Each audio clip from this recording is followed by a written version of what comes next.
Good morning, good afternoon, and good evening to all. I'm Ben Reilly and a member of PsIP, host of today's webinar, and the Fresh Produce Business Manager for Steritech Australia. The Phytosanitary Irradiation Platform, otherwise known as PsIP, was established in 2021 by phytosanitary irradiation experts for all individuals and organisations with an interest in phytosanitary irradiation. The organisation was established to address a growing need for industry development, support, and promote collaboration and information sharing among different stakeholder groups and regions around the world. The first PsIP forum was held in Bangkok in 2022, and since then membership has continued to grow. Today we're here for the fourth webinar in the PsIP series, which will be the first of two webinars focused on post-harvest research, or the science of fruit quality and condition. This webinar will be recorded and made available online through the PsIP website. It is free to be a member of PsIP and all are welcome. I encourage you to visit the website psipglobal.org to find a growing database of information and events, all related to phytosanitary irradiation. Today, it is my privilege to introduce John Golding, a research horticulturalist and author from the New South Wales State Government Department of Primary Industries. You may already be familiar with John, who moderated the post-harvest session at the forum in Bangkok. John is respected for his extensive contributions to the development and improvement of Australia's horticultural industry through his work over the past 3 decades. In the last 10 years, John has made valuable research contributions which has helped develop phytosanitary irradiation as an effective tool for biosecurity and trade. While John's career is in science, he has had a strong understanding of the commercial needs and realities of fresh produce trade and supply chains. John's ability to balance science and research has made him a trusted and respected expert among industry and science audiences alike. I'm pleased to welcome you here today, John. John Golding, over to you. Thanks, Ben. I'll just share my screen. Okay, thanks very much, Ben. Today, I'd like to speak about the effect of phytosanitary irradiation on fresh produce quality. And this is the fourth seminar in the PsIP series. The first one was by Yves. He's on the IA board. The next two were on regulatory perspectives, both from Australia and the United States. And then my talk today is going to be on the effect of phytosanitary irradiation on fresh produce quality. And in a month's time, 4 weeks' time, Professor Anu Prakash will be speaking on, again, fruit quality, but comparison of phytosanitary irradiation versus conventional post-harvest treatments. And as Ben mentioned, it's really important to keep in touch with the PsIP, who are leading the way with promoting phytosanitary irradiation as market access treatment. So trade's a really important part of what we do and our industries. And to protect the local importing country, their environment and industries, endpoint quarantine treatments are often used to ensure that quarantine pests, such as insects, aren't accidentally imported during trade of fresh fruit and vegetables. And so these endpoint treatments can include cold treatment, methyl bromide fumigation, vapor heat treatment, and phytosanitary irradiation. And I'll be speaking today about the phytosanitary option.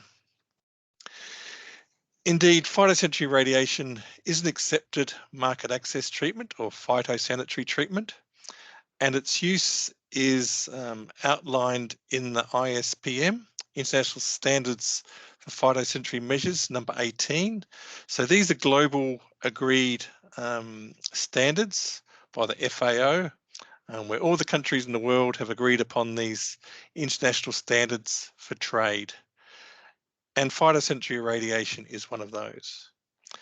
So the internationally accepted treatment for fruit flies is 150 gray, and we'll talk a bit about that in the talk. But just quickly comparing some of these endpoint treatments, I know Anu's going to go over this in a lot more detail in her talk in a month's time, but just focusing on irradiation treatment, there's some pros and cons or limitations for each of the market access treatments. But I guess at the end of the day, any market access treatment is good as it gets your fruit into the market. But for irradiation, I guess the benefits of using irradiation is there's no additional packaging. You can maintain the cold chain, which is really important for the storage and transport of fresh fruit and vegetables. There's no chemical residues. But the limitation of the treatment, I guess, is that there's limited markets that accept phytosanitary irradiation, which is unfortunate, but that's slowly changing. Cold treatment's a great endpoint treatment. I guess its issue is that it's a long treatment. For instance, 1 degree for 14 days. It ties your fruit up for 14 days in a cool room or in the market before it gets to market. And you can have some effects on fruit quality with chilling injury, particularly for tropical fruits. Methyl bromide fumigation, you're treating with methyl bromide for 15 degrees, for instance, for 3.5 hours. It's a chemical fumigant. It does a good job and lots of markets accept it, but you do get a break in the cold chain and there's some possible chemical residues. But all treatments are good in that your fruit gets to market.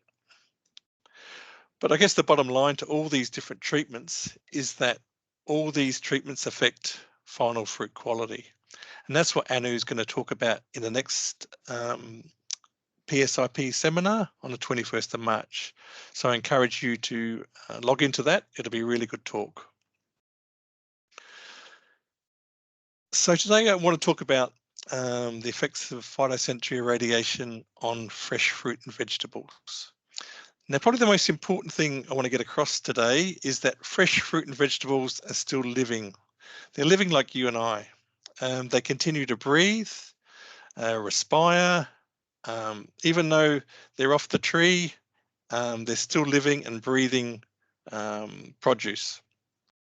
There's a whole range of complex biological, physiological, biochemical systems still going on inside fruit that have been harvested that continue to go through their stages of senescence through storage and supply chains.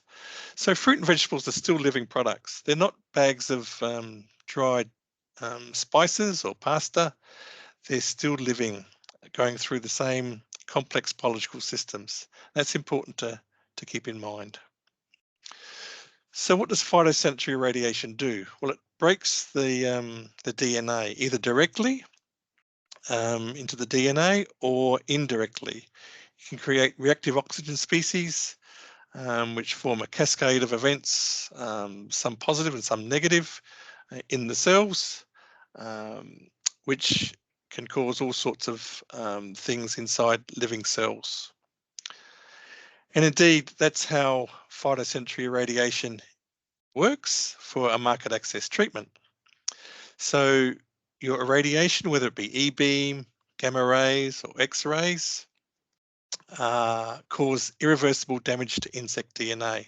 And that's the basis of the ISPM 18, where the irradiation causes irreversible damage to the insect inside of the fruit or on the surface of the fruit, which either kills or sterilizes the insect, the quarantine pests, which allows trade. This can happen through direct or indirect ways on the DNA, but the bottom line is that the insect cannot reproduce or is killed with treatment. And that's why it's accepted across all the different countries have accepted this science and accept that irradiation can sterilize or kill quarantine insects. But at the same time, that same irradiation, E-beam, gamma or X-ray, also has to travel through our living products such as apples. So this treatment can directly or indirectly affect many of the biological processes that are occurring inside of our fruit and vegetables. So fruit and vegetables respire, they go through ripening, aroma development, fruit softening, senescence, all these different processes which we associate with fruit and vegetables can be affected with irradiation. And that's what we're going to talk about today. But I just want to draw your attention to a really great source of information. It's the IDCT, the International Database on Commodity Tolerance. This is a joint initiative of the FAO and the IAEA, so the International Atomic Energy Agency, Centre for Nuclear Techniques in Food and Agriculture. They've got a great database of research papers and data from all around the world for many years, collating all this information into a great database. It's free online at that website. So just type that into Google. I'm sure you'll access this database, which is great. Lots and lots of good information in there. Before we get too far into it, I know most people would appreciate what a dose uniformity ratio is, but for those that don't, we'll just quickly run through what it is. It's the ratio of the maximum to minimum dose and in an irradiated pallet or box. You can see here it's a pallet of fruit, and it's going to be treated for phytosanitary irradiation, in this case X-rays. So it's going to be put on a conveyor, and X-rays are going to be applied to the sides of the pallet as it moves through the machine. So as you can appreciate, here's some data of the dose uniformity in a pallet of mangoes by our colleagues from the Queensland Department of Agriculture here in Australia. This is a pallet of mangoes and the doses received at different areas. So as you can appreciate, the fruit in the boxes on the sides of the pallet receive the greatest dose, and fruit in the middle of the pallet receive the least dose. This is the basis of the DUR. And so when we do our phytosanitary irradiation doses, the minimum dose we need, in this case, was for 400 grays. That's the absolute minimum we can need to treat this pallet of mangoes. So in this case, the minimum dose was 430 grays. But as you can see, there's parts of the pallet which received 830 grays. So we get this ratio of DUR of 1.9. Now, the reason I raise this is that in our post-harvest experiments, we often just don't do one dose. So if our target doses are 150 and 400, we might need to go up to 1,000 gray treatment. So when our fruit's on the outside of the pallet, fruit might be treated up to 1,000 grays. So here's some work we did with blueberries, looking at 4 target doses: 0, which is untreated controls, 150, 400, and 1,000 gray. We treated the fruit, put them in cold storage to simulate a supply chain, and provided the shelf life at the end. We also looked at fruit quality following treatment and storage, looked at overall quality, which is quite difficult to assess, fruit color, firmness, weight loss, TSS, sugar levels, acid levels, which is TA, which are the basic components of eating quality. In this example, we also looked at nutritional analysis and proximate analysis. We don't often do this, but for this experiment, we were asked to look at these quite detailed quality attributes. So we looked at total sugars, the individual sugars, anthocyanins, and the organic acids. So just looking at some of the dosimetry we did for this experiment, we had 3 replicates of our trials. And you can see the minimum dose for replicate 1 for 150 gray was 149 gray, the maximum was 157. So as you can see, our dosimetry on these treatments was very narrow, and that's great for doing research. The reason for this very narrow band of doses is that we were treating single boxes, not single pallets. So the box of fruit was only 12 trays of 12 punnets of blueberries, so we can get very good dosimetry. If we were doing this on a pallet of blueberries, we'd get much larger dosimetry. That's why we do these large dose treatments up to 1,000 grays. So we do these sorts of experiments and do the assessments. This is the results after 10 days. This is a cultivar called Brigitta blueberries. Each blueberry variety may behave differently, and it's important to look at all the different cultivars which you want to treat. So this is the results after 10 days of 0, 150 grey, 400 grey, and 1000 grey. And there were no commercial effects or significant effects of visual appearance of the blueberries. Looking at an overall blueberry fruit quality score, I'll just leave this up for a little while because we're going to run through a few of these. So on the left-hand side, we have the irradiation dose in grays. So 0, the control, untreated, 150, 400, and 1000 grey. And we have two columns where we stored the fruit for either 3 days to simulate an air freight shipment, or 10 days for a longer shipment and storage time for blueberries. And we scored the fruit. 1 is a good score, 2 is acceptable, 3 is unacceptable, and 4 is poor. In this case, when we did our trial, all the fruit were very good, even after 10 days. And there were no treatment differences between the different doses of irradiation. So there's no statistical differences between 0 grays and 1000 grays. But as you can see underneath, as time went on, there was a difference in the fruit quality after 3 days and 10 days.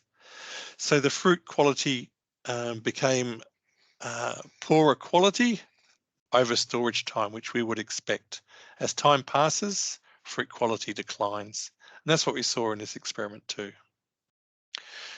Fruit firmness is an important attribute of any fruit quality. And again, we have that same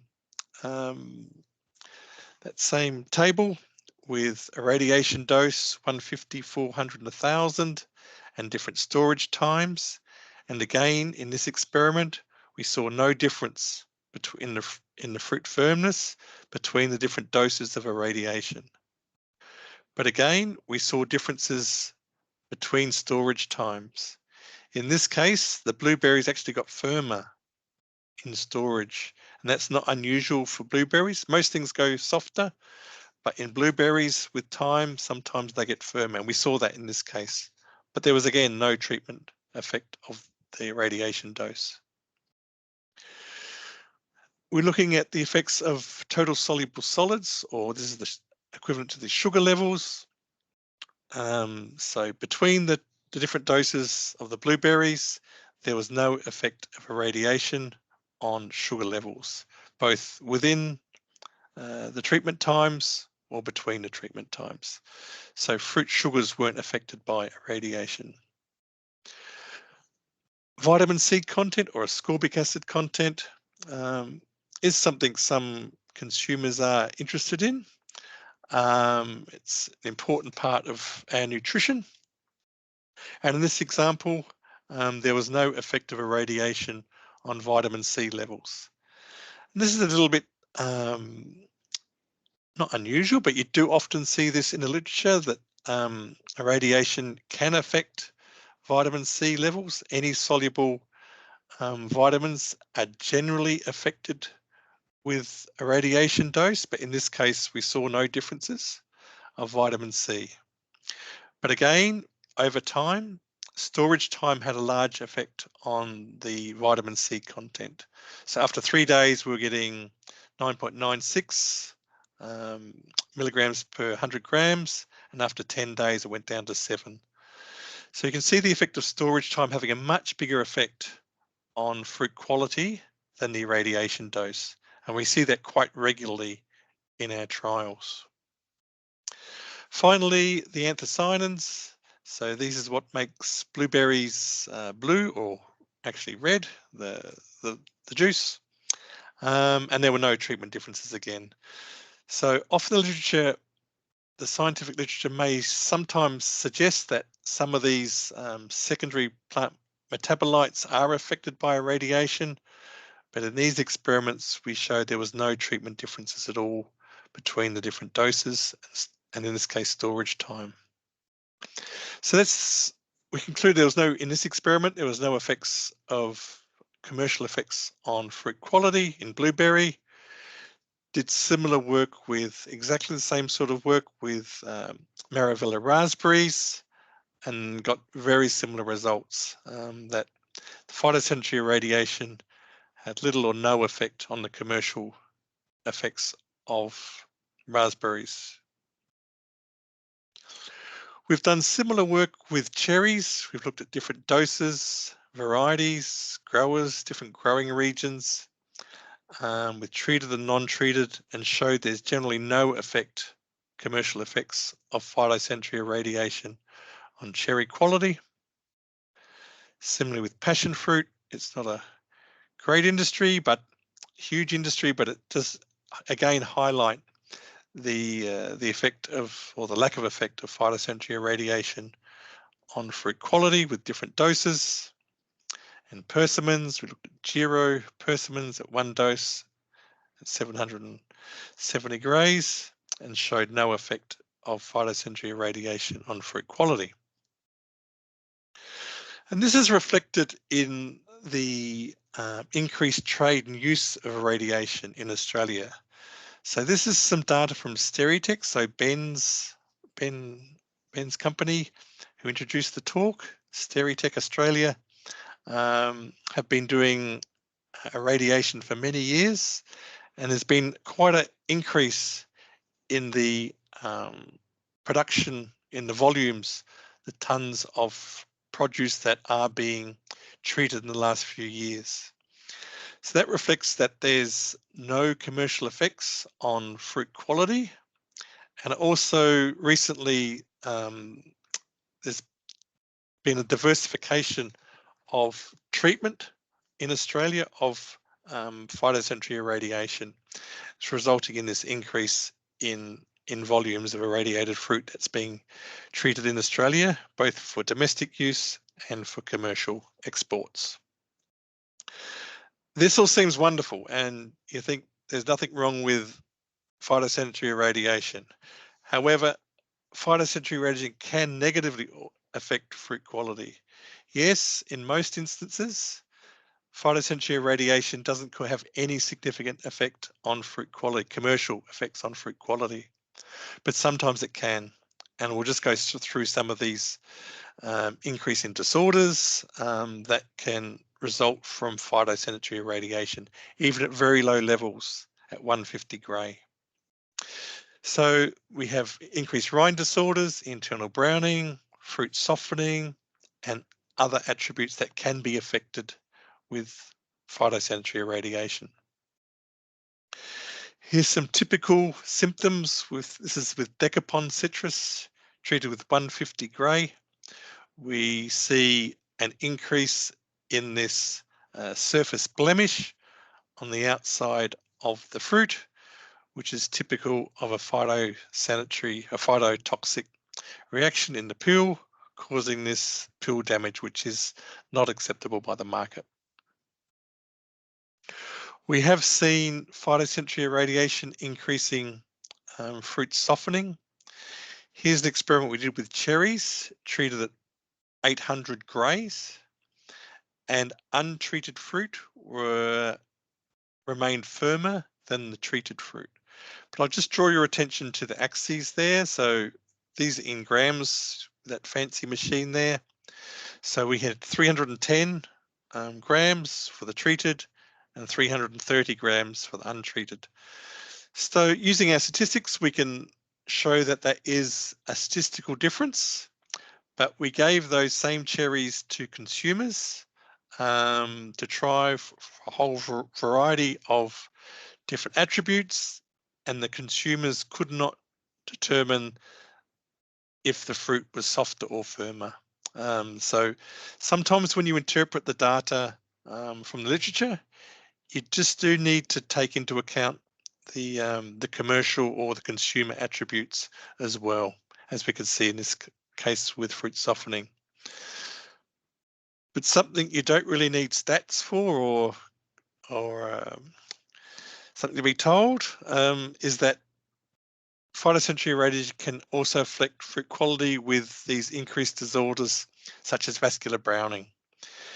This is Hass avocados treated with 150 gray, so quite a low dose rate, and we commonly see the vascular tissue within the fruit going brown, and that's commercially unacceptable.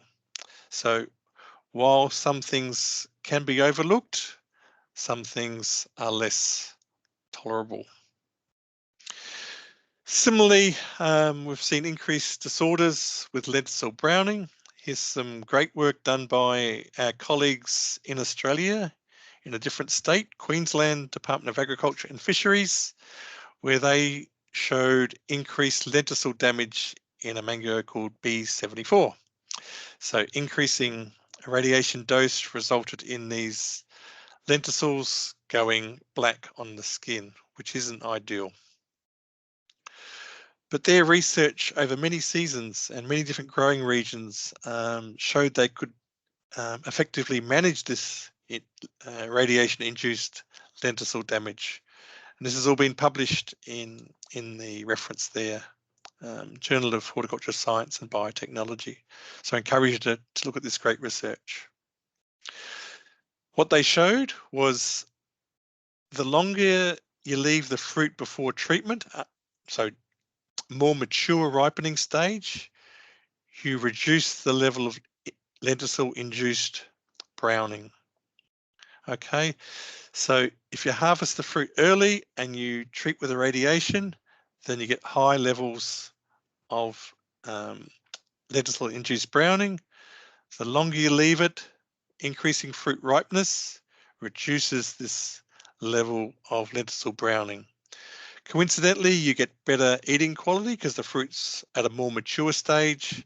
You have higher sugars, better aroma, but the opposite to that is you have a shorter supply chain, which we'll talk about in a minute.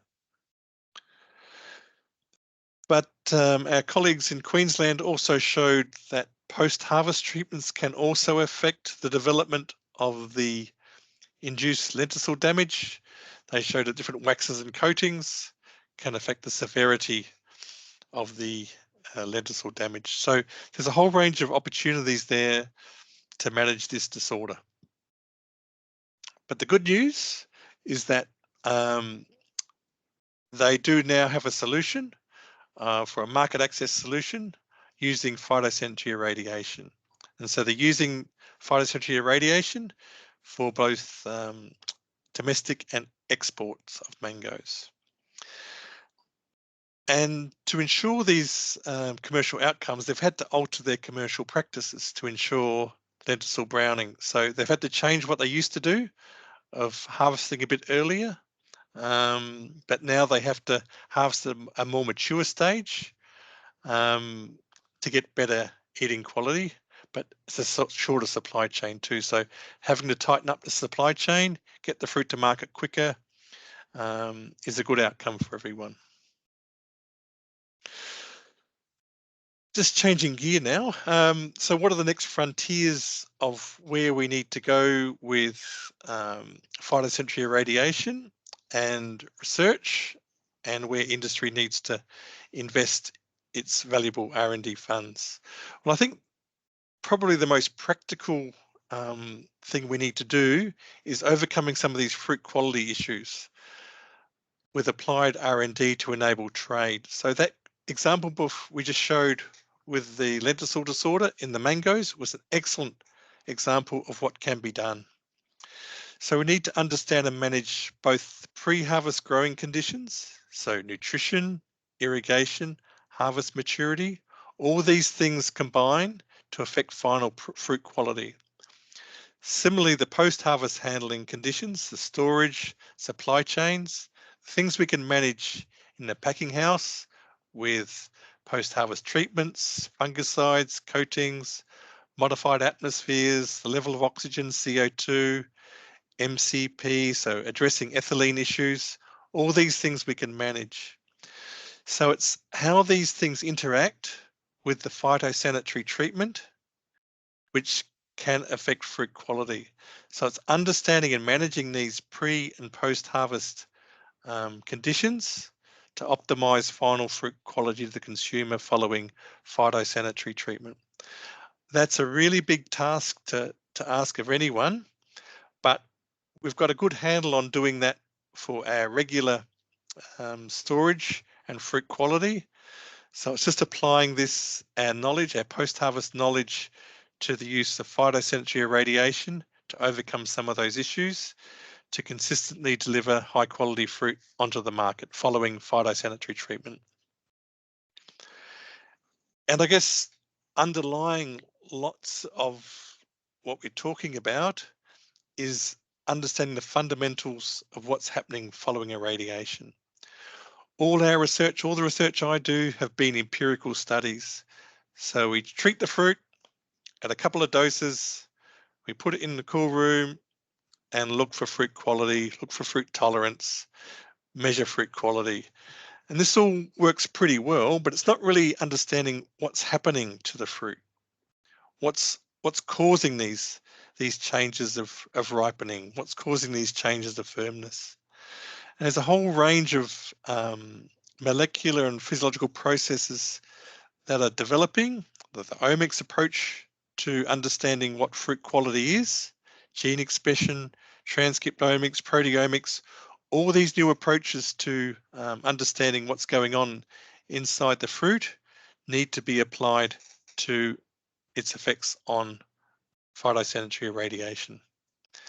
And some of this is just starting to happen right now. It's really exciting times for the fruit world. People like Anu, who's going to be speaking in a few weeks, has done a recent study with a transcriptomic study with Granny Smith apples, looking at which genes and biological processes are turned off and on, or upregulated and downregulated following X-ray treatment, and comparing that to the control. So these sorts of opportunities are starting to unlock the door of what's the fundamental effects of what's happening to irradiation. And once we start understanding those, then we can apply practical solutions to overcome some of these potential barriers of these disorders that are happening following treatment. Just like to draw your attention to a recent review on phytosanitary irradiation. It's just recently came out. So myself, Purity, who I saw on the list, Jesus, and Anu just completed this review for post-harvest biology technology, and that link there will be able to get you access to that review, which is quite nice about some of the things we've been talking about today. Just like to acknowledge some of the people who've made this talk possible. New South Wales Department of Primary Industries, which is a state government research organisation here in Australia, have been very supportive of phytosanitary irradiation in assisting our industries develop new markets, which is very important for the profitability of our industries, which is funded through Hort Innovation as well, which is a grower initiative to support R&D.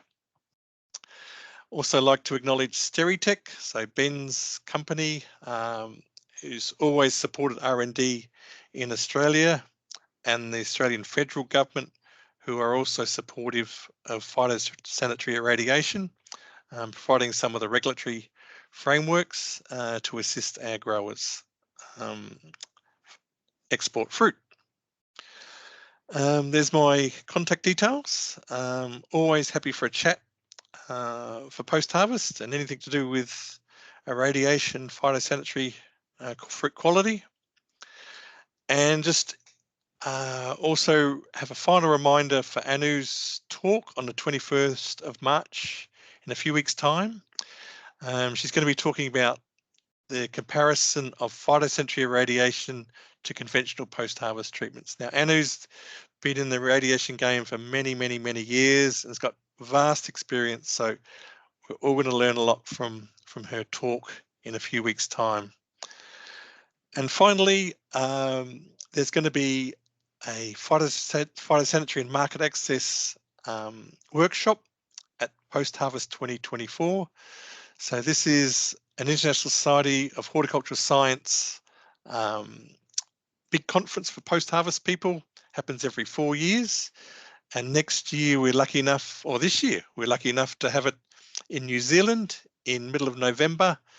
So I know there's going to be a great program of general post-harvest. It's going to go for many, many days, for 3 or 4 days. But the best thing about it is there's going to be a market access and irradiation workshop within the Post-Harvest 2024. And within that workshop, there's going to be a session on phytosanitary ionizing irradiation. So I'd really like to encourage any researchers or industry who are keen to talk further about phytosanitary irradiation to come along to the Post-Harvest 2024 in November. It's going to be a networking thing for growers, exporters, researchers and industry to find out the latest what's going on phytosanitary irradiation. And I encourage everyone to attend that. And for researchers, the abstracts are still open. So please get your abstract in to go to that important conference. And also just before that ISHS conference, there's the International Meeting of Radiation Processing. That's on the 4th to the 8th of November. It's in Costa Rica. So people on that side of the world, this will be a great conference to attend as well. I know there's going to be a good phytosanitary irradiation focus in some of the sessions. So I'd encourage everyone to attend that conference as well. So thanks very much, Ben. Happy to take questions and thanks for your time. Thank you very much, John.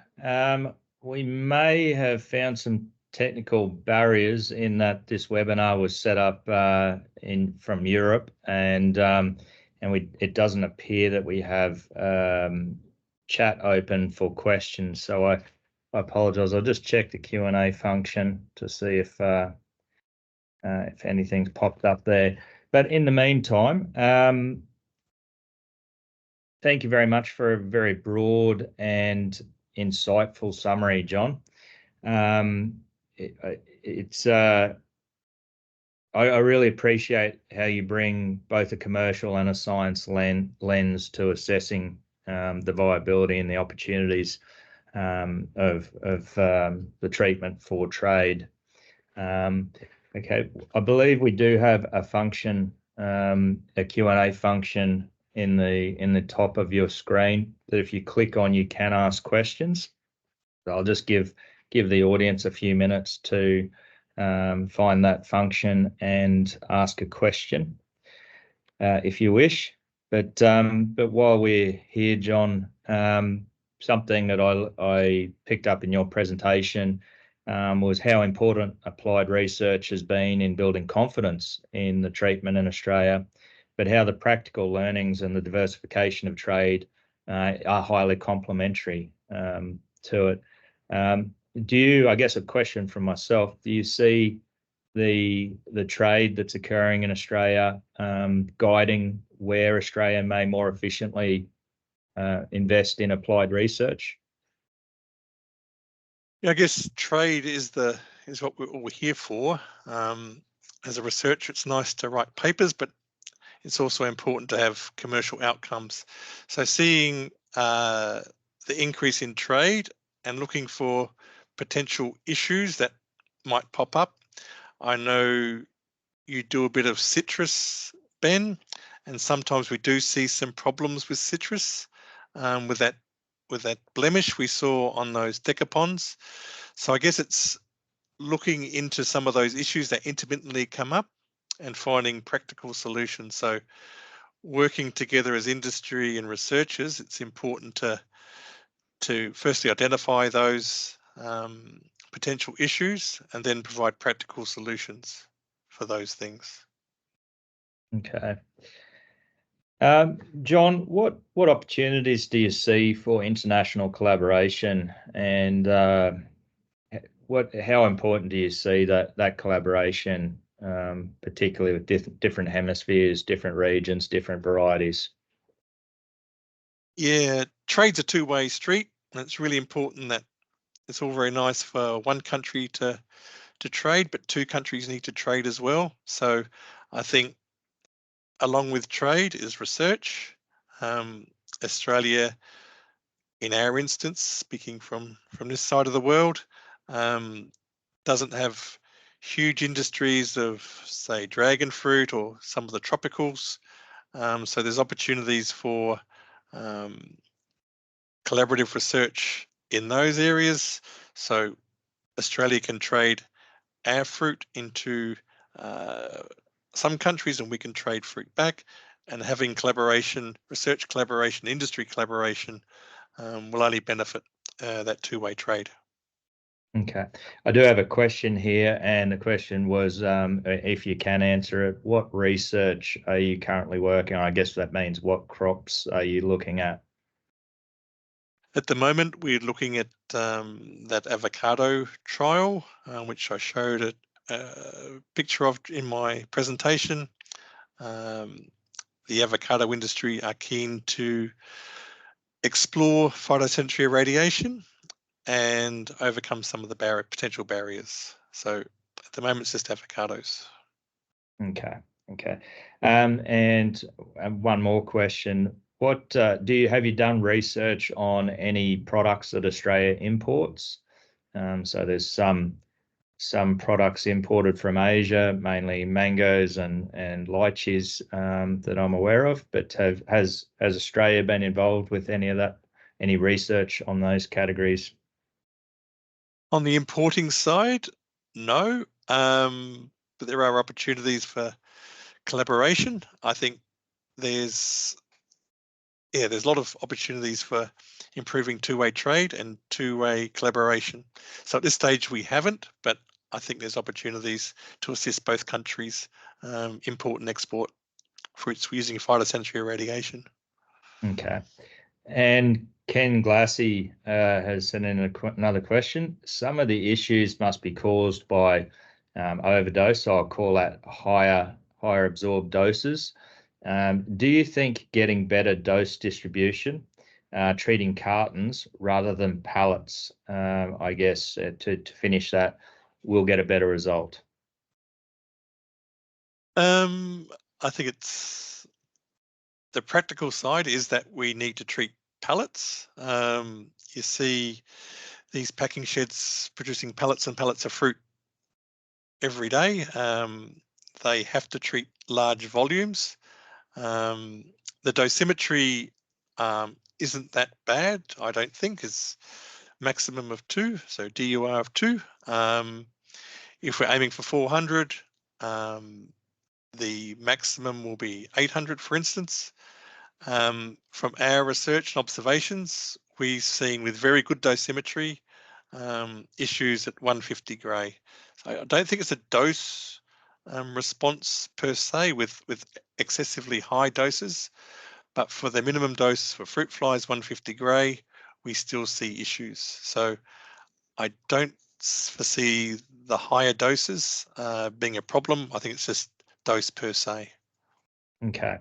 And I guess to extend that, with a little bit of my background in the commercial side, you've given us an opinion on the dose, and I guess it's limited impact for most products on the quality. But how important are the other variables that come into, so maintaining the cold chain and reducing handling and impacts of the fruit, And I guess the reason I ask that is because those are all considerations when designing a facility and selecting a source type. Yeah, they're absolutely essential. Like, it's something in our world of post-harvest and commercial practice, handling and fruit quality go hand in hand. Maintaining the cool chain, all these are very basic things, which are absolutely essential. It goes without saying that these things at the top of your list every single time is maintain the cool chain, minimize handling, short supply chains, do everything to the best possible practice is absolutely essential. And I guess that's why it's good to use a facility that has cool rooms, that has good handling, on and off handling. Very short treatment times are essential to minimize handling and maintain quality. That's absolutely essential. John, I've been texted a message from a New Zealand number. I'm not familiar with the person who's asking the question, but has there been any research in the difference between the sources? So I know you've done research under X-ray and research under gamma. Has there been any research to understand or compare the different source types? And do you think there is a difference? Yeah, not to my knowledge, but I guess the next question would be the E-beam. That would be potentially a nice solution, but again, it's the penetration of E-beam, which would make it quite difficult to use in a commercial setting, unless it's a single layer of blueberries or a punnet. But comparing gamma to X-ray, I haven't seen any data to show the difference between those two sources. Okay. All right. Well, if we don't have any more questions in the next 20 seconds, I'd like to say thank you very much for your time today, John. It's wonderful to have you contributing to the radiation industry and the wider horticultural industry. I'm very excited for the next frontiers of research. I think we're just at day one on a long journey in understanding the science, and particularly the variables in production and post-harvest and how they interact with the treatment, and how we can optimize the commercial outcomes while maintaining a very strong biosecurity system. So, and of course, I'm very excited for Anu's webinar coming up in about a month's time, which will extend on this subject. So, John, from our community at PsIP, thank you very much once again for your time and expertise, and we look forward to seeing you again soon. Thanks, Ben.